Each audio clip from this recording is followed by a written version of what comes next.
Hey guys, all right. I was sitting with the Lord this morning and I really felt Him wanting to expand on His voice. He began to bring back my remembrance, my process of hearing His voice and what I had to go through and the things that He taught me practically to do to increase my ear to hear His voice. And I want to say this, all the books and the teachings are great and they do help, and the Holy Spirit will use those to kind of get you started. But John 14:26 says, "But the Comforter, which is the Holy Ghost, whom the Father will send in my name, he shall teach you all things and bring all things to your remembrance, whatsoever I have said unto you." It's truly the Holy Spirit who teaches you. And I think so many people they really want to hear the voice of God, but they really don't want to sacrifice their time. I think about like an athlete, that's really good at what they do. They put the time in for training. They put the time in to make sure that when they do compete, that they do the best that they can. They've exhausted all efforts to be able to win. And so I think about that even with the Lord, the enemy loves to get us bogged down in distractions or overwhelm us with things that, we need to do. And he's going to put all kinds of things in our pathway to keep us from having time with the Lord, to keep us exhausted, so that we, even if we do go sit with the Lord, we end up falling asleep or, we just can't do it. And I'll say this, the first year that the Lord really started pressing in and teaching me to hear the voice of God, the Holy Spirit gave me an obedience for that season to get up every morning at 4:30 and sit with the Lord before I started my day. Now, let me tell you guys, I love sleep, okay? I love to sleep. That was just one of the things, it actually became an idol for me. And the Lord had to tear that down by giving me that type of obedience, because I did love sleep so much. And he needed to crucify that idol in my life so that if he did need to call me in the middle of the night to intercede for somebody or pray something through, no matter where, I was, that I would answer his call. And so that was a season for me of the Lord beginning the process on how to hear his voice. There were a few things he had to get rid of.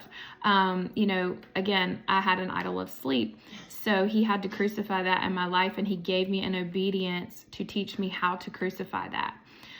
It is a process. The Lord loves processes. Everything that you do should have a process, because that's how he is. He's a strategist, and he has order, and he's very organized, and so there is a process. Now, for me, I was in a prophetic school at that time, and they actually helped me get that obedience. They actually encouraged me, hey, here's some practical steps to try to press in to hearing the voice of God. But I had to actually say yes, and I had to actually get up. And again, the Holy Spirit definitely gave me that strength to do that, because that was not something I personally could have done. I couldn't overcome that myself. So I just want to talk about the voice of the Lord a little bit and the process of hearing the voice of the Lord. A lot of people want to hear the voice of the Lord. It's not that they don't want to hear it. They just really don't know how to get started. And so for me, I took an hour to probably 2 hours a day, just sitting with the Lord, actually turned my entire closet into a prayer closet. I put a chair in there. I put a desk in there. Very little, it's super, super tiny space, but it didn't matter. That was what I committed to the Lord. And I said, this is our meeting place. This is the altar where I'm going to meet you every day. Whether I hear you or whether I feel you, or it doesn't matter. Like, I'm going to show up every day. And believe me, the Lord shows up. You may not feel him, you may not hear him, but he's there. And so I began to do that, and it took a good year. I remember at the beginning, and I laugh about it now because I think it's funny, but it worked. I remember, like, my family, I was like, I'm spending time with the Lord. Don't come in here. Like, I had my closet door shut. I had headphones in my ears that had like white noise or music in it. So it wasn't music at first, actually, because that was a distraction, but I had white noise that I would put in my headphones. And I would go in my closet, I would lock that door. Then I would actually turn on the fan in my bathroom and have that on. And I would lock the door to the bathroom that led to my closet. And sometimes I even would shut the bedroom door because, my dog might come scratching on the door or whatever. And so I literally like made sure like I was not going to be interrupted. And I remember many times that I was interrupted, and I got frustrated. And of course I had to crucify that too. But it was just, I had this system. I had this way that I was going to make sure that I learned to get in the presence of God. And that's the place that we hear his voice, is when we get in his presence. So you have to remove all the distractions. The Bible actually says to do that. Close the door behind you. Don't take your phone. That's such a distraction. There's so many things that can distract us, and so I encourage you to press into that, like really go the extra mile to say, Lord, I'm going to learn to enter your presence. And I think that is a process as well, because we have to really get out of our mind. We have to be able to just step out of the world, if that makes sense, and tap into his presence. It's a challenge. It's definitely a challenge to be able to just step into the presence like that. It takes work. It takes time. It takes persistence. So I encourage you, if you are wanting to step into that realm of hearing the voice of the Lord and you have trouble with distractions, find a place that is quiet. And the place really matters. If you are in an area where there's a lot of distractions, or, a building that maybe is not fully surrendered to the Lord,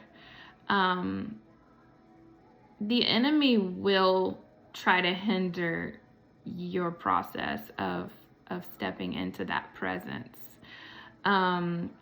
It's really super hard to describe, but there is a spiritual realm. It's very real. The enemy does not want you to get in the presence of the Lord. He doesn't want you to hear his voice. He will do whatever it takes. He'll use those closest to you. He will use territorial spirits that are over lands or buildings that have license to be there. We're going a little deep, but the enemy will try to distract you. So the place that you choose needs to be quiet. It needs to be saturated. It needs to be fully submitted to the Lord in all ways. And so I remember that process for me, and then I began to, hear the voice of the Lord in many different ways. His voice is so multifaceted that we can't just be like, well, this is the way the Lord speaks to me, and that's it. He really wants to expand his voice, because that allows for deception to not interrupt. If the enemy knows, like, oh, well, they hear the voice like this all the time, well, he's going to plan schemes and tactics to come against you in that area. Say like you hear his voice by writing, in your journal. You just write, and whatever you hear, you write it down. Okay, well, I don't know. He may try to attack you like in your hand or something. Just something silly, So like, learn to hear God's voice in different ways. And I'm just going to highlight a few things of what God's voice sounds like. I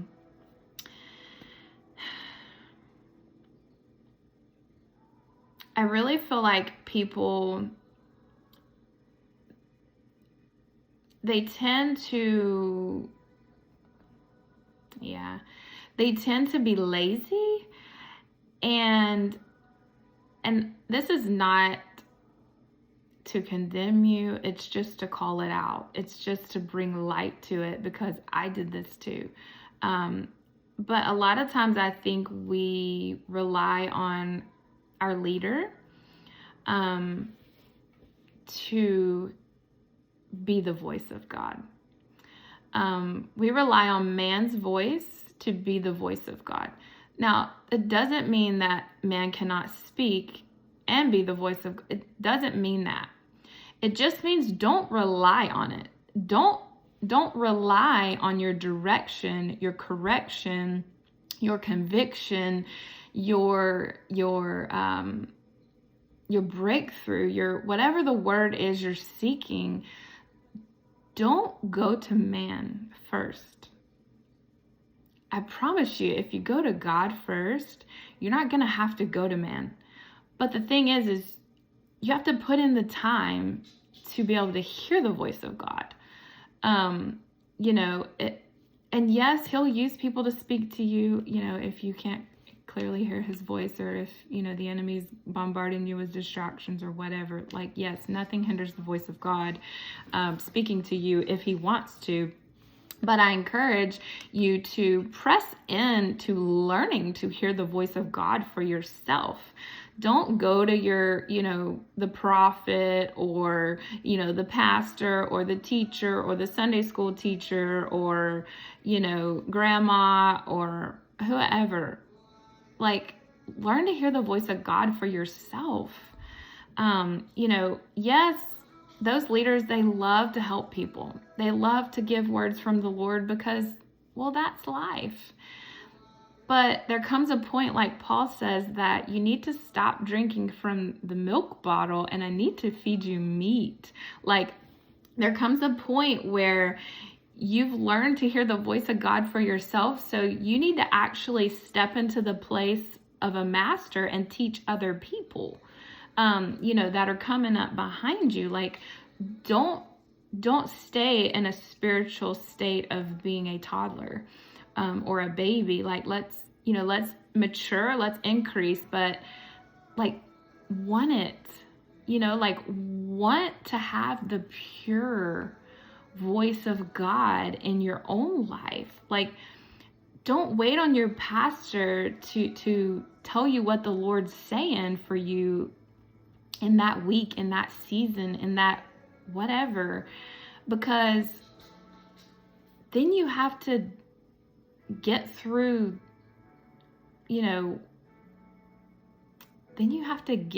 whatever they're going through, or whatever filter they have to get the word of God. Like, the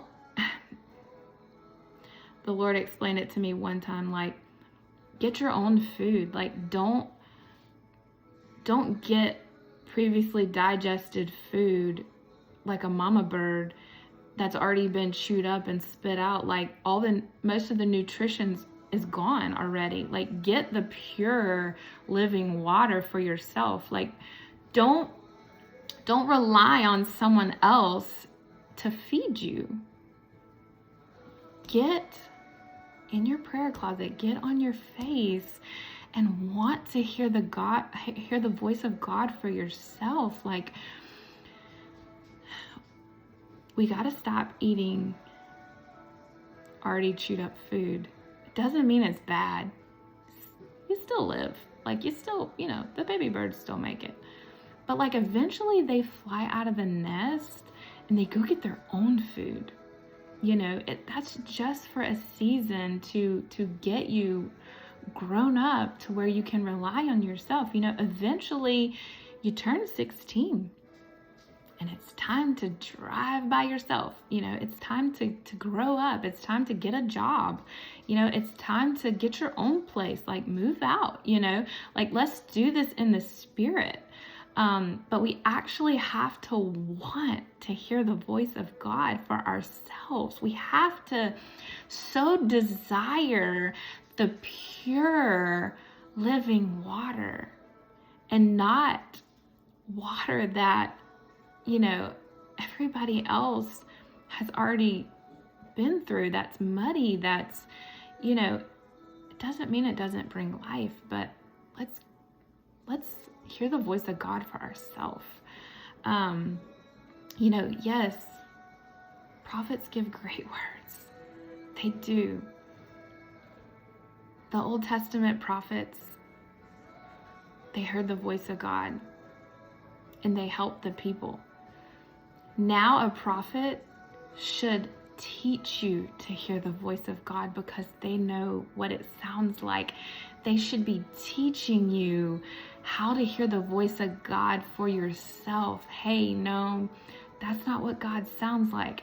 Hey, yeah, that was God. Like, they should be teaching you how to hear the voice of God. Not so much being the voice of God. They will at first. But again, once you're grown, you need to hear the voice of God for yourself.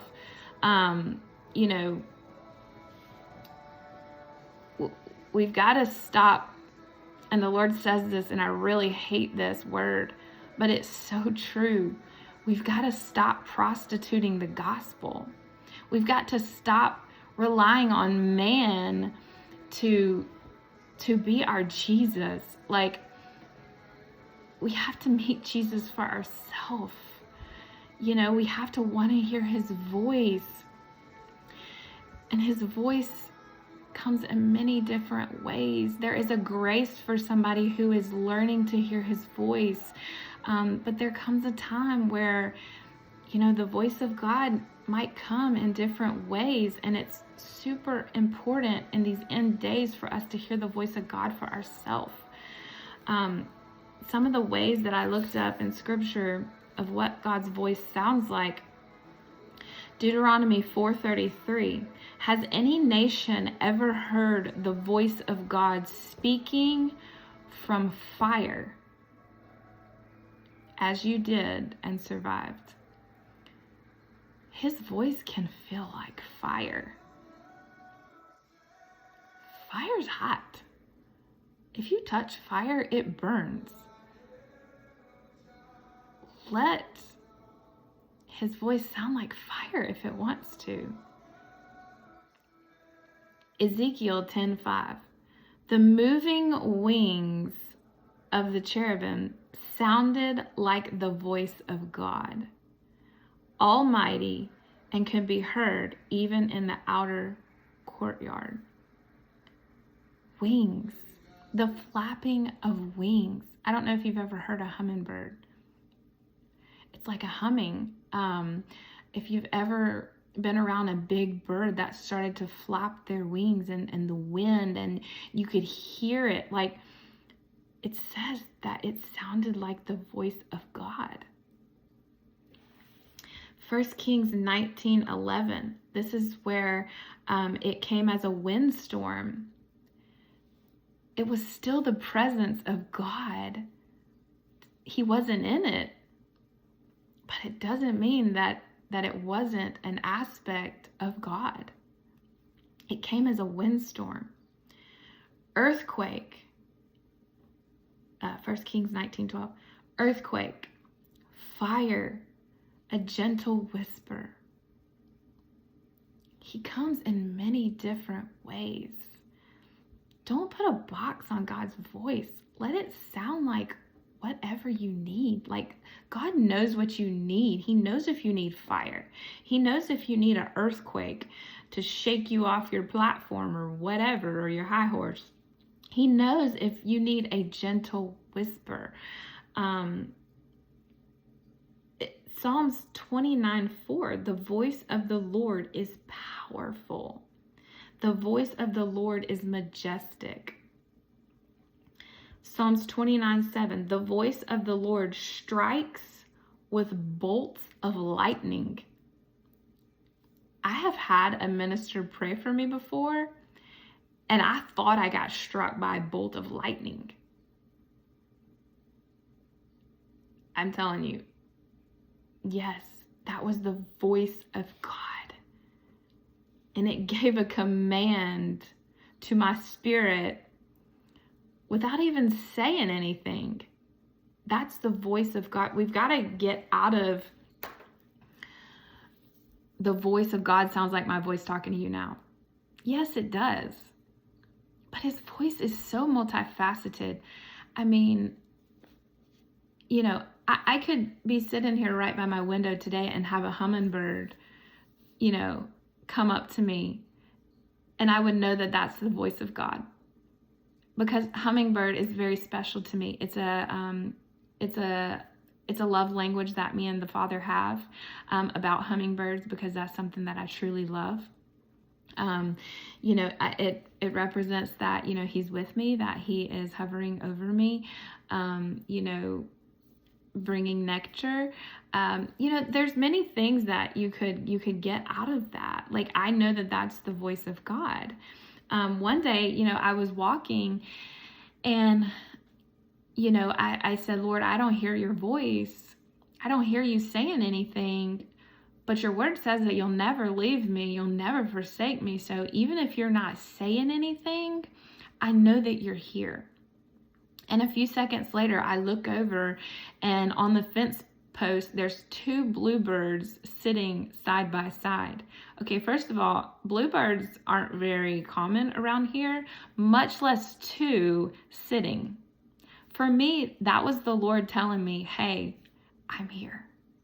That was the voice of God. And so we've got to get the voice of God out of the box. Yes, sometimes, just like in 1 Kings 19:12, it was a gentle whisper. He actually heard the voice of God.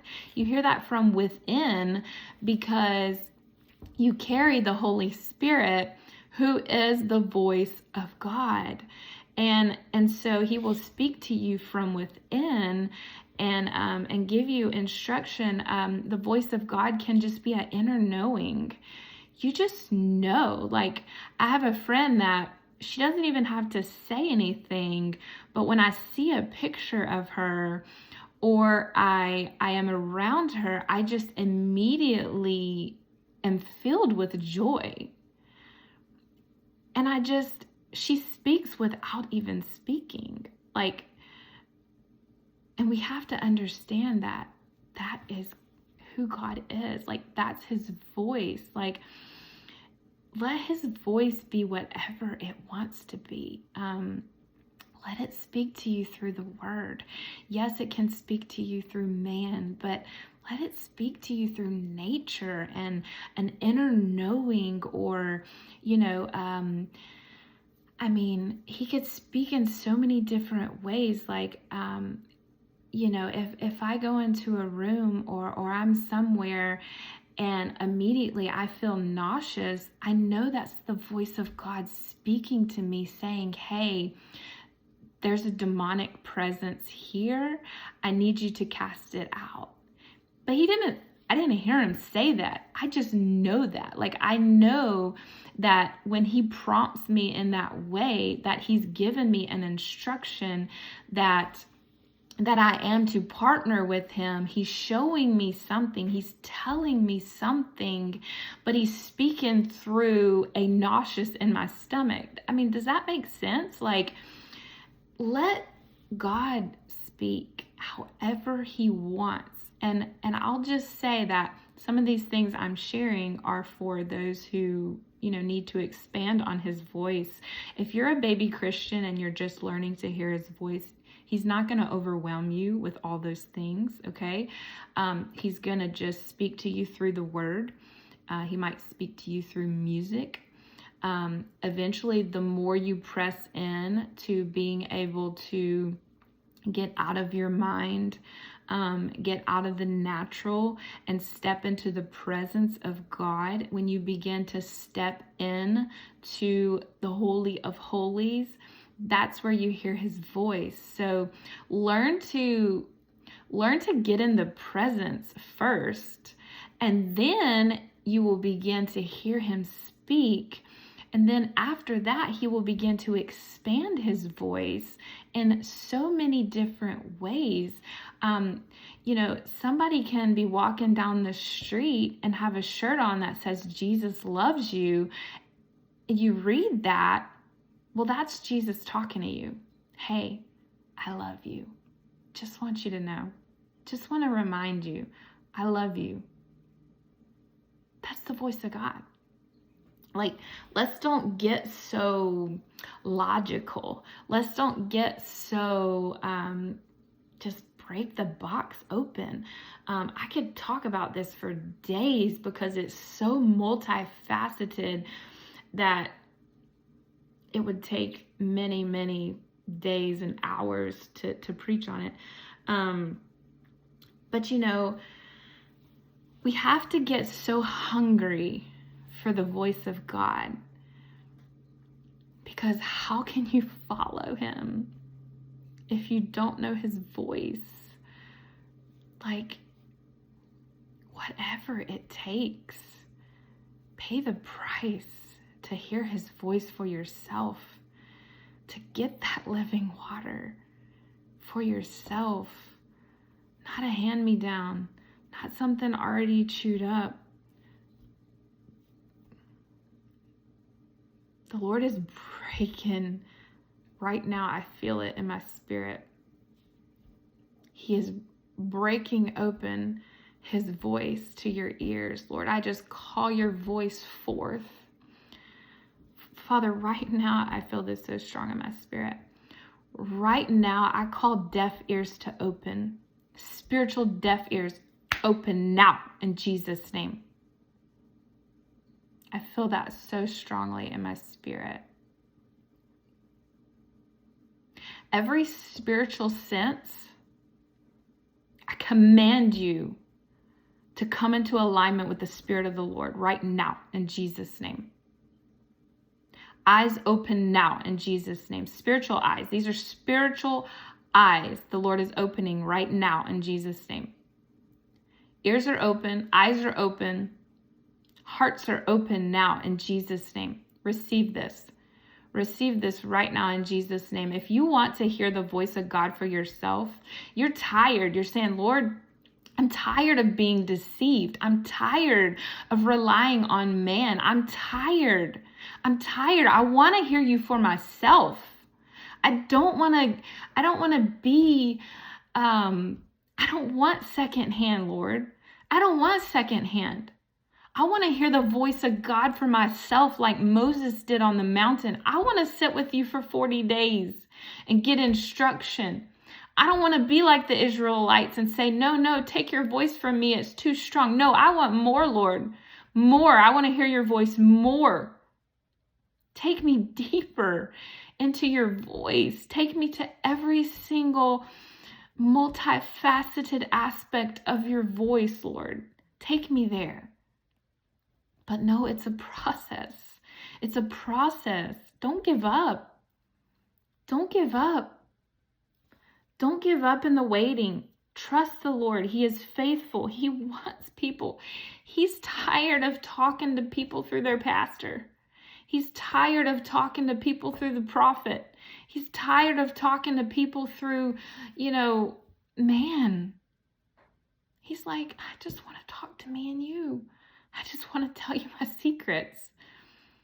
I just want to share things with you because I love you, because I want a relationship. I don't want a phone call. I don't want to talk to you over the phone anymore. I want to talk to you face to face. That's what God is saying in these last days. And I just feel this so strong in my spirit. And I read this in scripture and it hit me so hard because we don't cry out for the voice of God anymore. Just like Jesus did. In Matthew 27:46, as Jesus hung on that cross, he says, my God, why hast thou forsaken me? You know why he said that? Because he couldn't hear the voice of God. He couldn't get the instruction because he took on the sin of the world.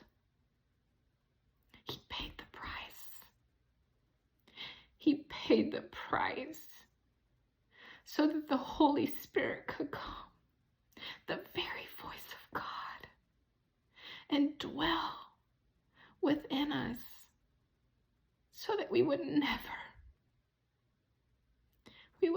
have to be without him. We would never have to be without his instruction. We would never have to be without the voice of God. The Holy Spirit left Jesus in that moment because he took on the sins of the world. He couldn't dwell in an unclean temple. He couldn't dwell because he is that holy. He had to turn his face from his son and abandon him so that we would never have to be abandoned. He carried that. He paid the price. And he's asking us to pay the price, to learn, to get in his presence. Your church is not going to teach you.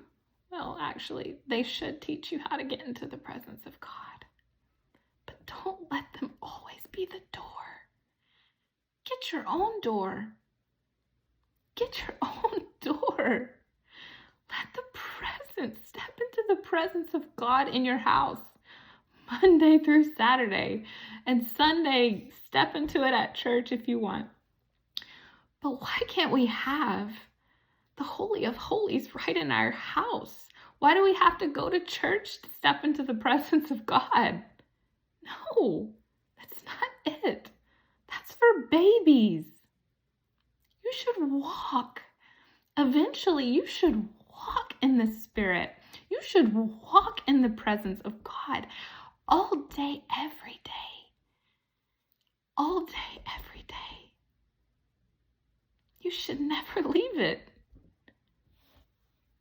You should never leave Jesus. We leave him. He doesn't leave us. We have to go to church to get in the presence of God. Why? That's nonsense. No. Get in the presence and stay in the presence. But learn how to stay there. Learn how to push the distractions away. And when you begin to learn how to get in the presence of God, you begin to hear his voice. It starts there. But it starts with discipline. Discipline your flesh. Discipline your mind. The Bible tells you how. Just do it.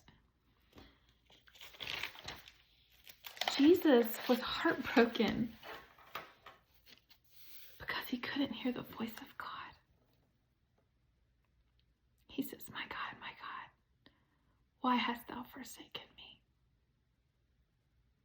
He was forsaken so that we don't have to be.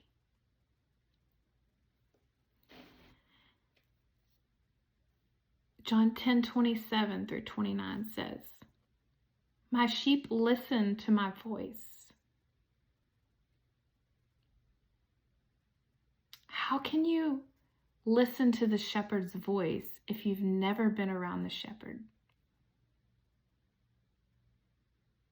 If you've never spent time with the shepherd, if you've never ate and grazed and rested in the pasture of the shepherd, how can you hear his voice? You have to spend time with the shepherd. You have to get in his presence to hear him. My sheep listen to my voice. I know them and they follow me. You've got to know your shepherd. You got to get in his presence. You got to know him personally, have a relationship with him. He's tired of talking to people through other vessels. And yes, he will. He'll never take that away because there are baby Christians. But there comes a time when we need to mature and we need to hear the voice of God for ourselves. That doesn't mean stop going to church. No, because there's other babies that need you to help them learn to get into the presence, to hear the voice of God for themselves. Like, it needs to be a domino effect. But the dominoes have fallen and they're stuck there. We need to pick them up and begin to carry on what we have learned, carry on, continue the process of raising up the children of God. I know them and they follow me. My sheep listen to my voice. If you're not around the shepherd, you can't hear his voice. You can't listen to his voice, which means you can't follow him because you're not even, how can you follow somebody that they're not in your presence? You can't even see where they're going. You're not even around them. So how can you follow them? I give them eternal life and they will never perish. If you don't know your shepherd, if you don't have a relationship with him, you will not have eternal life. So many people think that they're going. And it breaks my heart every time I think about that. Because I'm like, Lord, there's a lot of people. Everybody's like, I want Jesus to come back. I want Jesus to come back. And I'm like, Lord, give us more time. Give us more time. We're not ready. We're not ready. Please give us more time. So many think they're going, but they're not.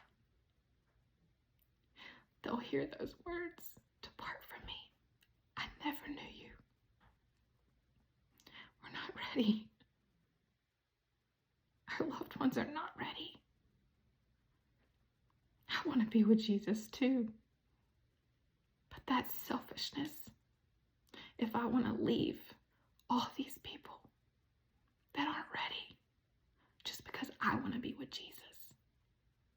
Be with Jesus now.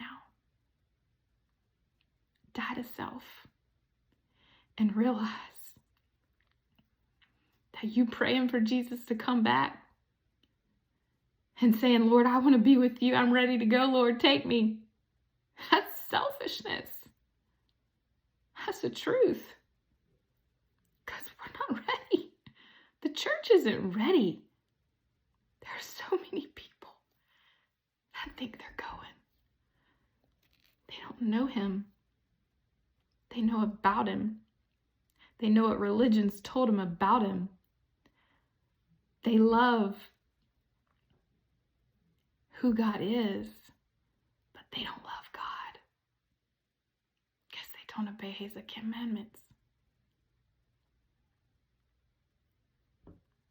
They don't bless their enemies. They don't love their neighbor. They don't. You can see it all over people. Just by the things they say, the stories they tell, you can see it. It's very sad. I give them eternal life.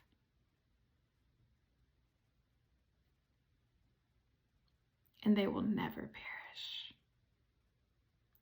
No one can snatch them away from me. For my Father has given them to me, and he is more powerful than anyone else. No one can snatch them from the Father's hand. And that last part is great, but not if you don't get the first part. If you don't listen to his voice. And you can't listen to his voice if you don't know his voice. And you won't know his voice unless you get in his presence. Sit with him. Even if he says nothing. Even if you say nothing. The spirit of religion has distorted a life of prayer. Yes, you should pray for your friends. Yes, you should pray for your family. Yes, yes, yes, yes to all the things. But first, you have to have a relationship. A relationship is not going to church every Sunday. A relationship is not serving in children's ministry. A relationship is not doing all the things that say ministry. That's not a relationship. That's works. And yes, the Lord loves those things. But without a personal relationship, sitting and basking and abiding in him, all those things are worthless. They're counted as nothing to God because you don't know him. Know him. Don't know about him. Know him. You can read your Bible. There are many pastors who read their Bible. They preach the word. They preach truth. They do all the things. They do signs and miracles and wonders, and people come to Jesus. But they don't know him. They know about him. And they get excited in their emotions about him. Let's know God. Know him. When you know him, you begin to walk and talk and see and hear and become him. We've got to grow up, but we've got to want to grow up.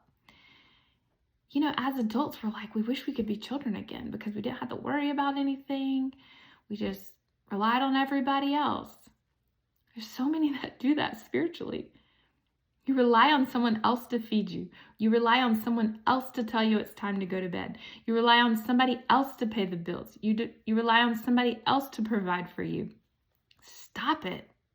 Grow up. Like, move out. Like, drive your own car, you know? I mean, let's go. It's time to cry out for that relationship, that presence, to pay the cost, to learn to step into his presence and walk in it 24/7, not just on Sunday. It's not what it's about. Yes, the Lord moves there. Yes, the Lord brings breakthrough. Yes, he delivers his word. That's the calling of the pastor and the teacher. And yes, they're to do that. But like, I see the same people doing the same thing. And you see no growth. They're just doing the same thing, like a hamster on a hamster wheel. Just going around and around and around the mountain again and again and again. And you're like, it's exhausting. It's exhausting. But also, leaders, let people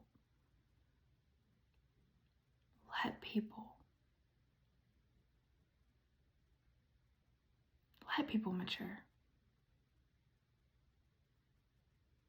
They come to you to get a word? No.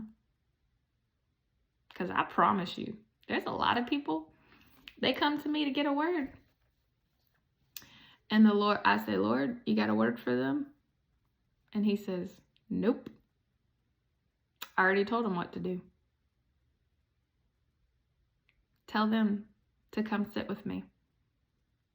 Tell them to come spend time with me in the Word and pray and fast. Tell them. That's the word. No, I'm not giving you a word from the Lord. Because you're prostituting the gospel when you do that. Don't keep going to man to get your word. He's already told you what to do. You just ain't listening. Because you haven't spent time with him. Or you don't want to hear what he's saying. No. Sometimes us leaders need to be like, no. Don't got a word for you. Even though we really know we know what he already said. And we know what they need to hear. But there's many times the Lord will not, he'll say no. They haven't spent time with me. I mean, I'm just saying, sometimes us leaders need to take a step back and move out of the way for the Lord. Because some of us, we want to be in control and we keep holding hands, and the Lord's like, no. Eventually they need to learn to ride the bike on their own. Like, let go of the bike. Okay, let them fall. It's okay. They'll be fine. It can go both ways. Like, we really need to, want to hear the voice of the Lord for ourselves. But also as leaders, we need to submit to the voice of God and kind of, get people on out there. Hey, no, what is he telling you? I don't have a word for you. What did God say? What has he been speaking to you? What has been going on in your life? Like, we need to kind of get people out there, like push them out there and let them, I have a lot of leaders that for me, they're like, hey, here you go. You're going to preach today. And I'm like, what? Well, yeah, because the Lord's like, he'll kick you off the cliff. I'm just saying, he will. If you continue to resist the hand of God, he'll have somebody come along to kind of get you out of your comfort zone. I had a friend that did that to me, and it's been the best thing ever. She constantly, encouraged me. Hey, so-and-so, they want to know what the Lord's saying. Can you give them a word? I'm like, I ain't got no word. She's like, yeah, you do. I'm like, no, I don't. And she's like, yeah, you do. And I didn't have a word. But when I took that step of faith and I said, all right, Lord, I don't have a word, but if you got one, I'm here. I'm available. I'll be your voice. And you know what? There was a word. I've had that happen to me many times. One of the members of my team, came up to me at a retreat we were at, and he was like, hey, do you have a word for so-and-so? And I'm like, no. And he's like, yeah, you do. And I'm like, I'll let you know. Yeah. Some people just need to be pushed out there, they need to get out of their comfort zone.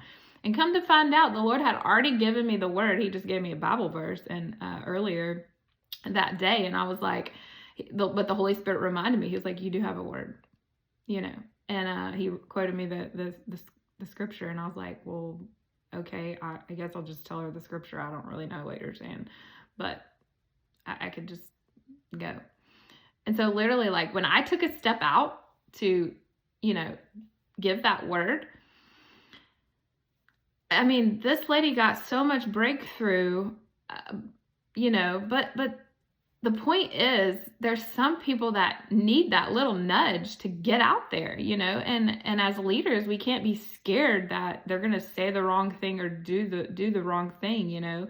A lot of times people who are prideful and, are like, I got a word, don't let them people talk. You know what I'm saying? Like, now there are people who the Lord will say, hey, I need you to get out of your comfort zone and go let them know you have a word. So it can go both ways, but leaders, we've got to be Spirit-led, and we can't hinder the training of the Holy Spirit. We have to be the vessels of some people's training, pushing them out on the cliff, pulling them out of their comfort zone. But then again, we also need to desire to hear the voice of God for ourselves. And that is going to, and the word says that, like, don't be deceived, but like the only way you're not going to be deceived is if you know the word, the person, like get to know the presence of Jesus by spending time with him, by, learning to hear his voice. Like, you're not going to know what the voice of God sounds like if you don't know it for yourself. So many people are like, well, know the word for yourself. Yeah, get in your Bible and read the word, but that goes for God's voice too. Get to know his voice, and his voice sounds like scripture. It sounds like the fruits of the Spirit, and I read these already. Like, it can come as fire, it can come as lightning bolt, it can come as, the still small voice, or, the whirlwind, or the earthquake, or, a gentle breeze. Like, it's so multifaceted, but know it for yourself. And I just really felt that in my heart, that the Lord is wanting people, he's wanting to talk to people face to face, but they continue to want to hear his voice through man because of laziness. And I'm not saying that to be ugly. I was lazy. I was spiritually lazy. But you know what? The more you press in, the hungrier you get. And that laziness goes out the window. And you begin to desire the voice of God like Jesus did. He knew when it had left, because he felt forsaken. We have to desire the voice of God above anything else, the presence of God, God himself. We have to want him more than anything. We have to stop meeting our needs through man, through whatever. I mean, get rid of the idols. I could preach on this all day. I'm going to stop because it's an hour. But guys, please dig into the voice of God for yourself. If you have any questions, if you're struggling and you want to reach out to me, please do that. I'll give you my email. It's cody@kingdomencounters.us. If you want to ask me any questions, I'll do my best. I'm not perfect. I don't know everything. I'm still learning every day. The Lord will never graduate from Jesus until we get there, until the end, which is the beginning of eternity. You don't graduate from Jesus. So I will do my best to try to help you, to give you some practical steps. I just encourage you, dig in, learn to get in the presence. That's where you learn the voice. Then you can follow him. Then you can step into your true identity in Christ. I love you guys. I hope this blessed you. There's so much more, but I just encourage you, talk to Jesus face to face, not through man.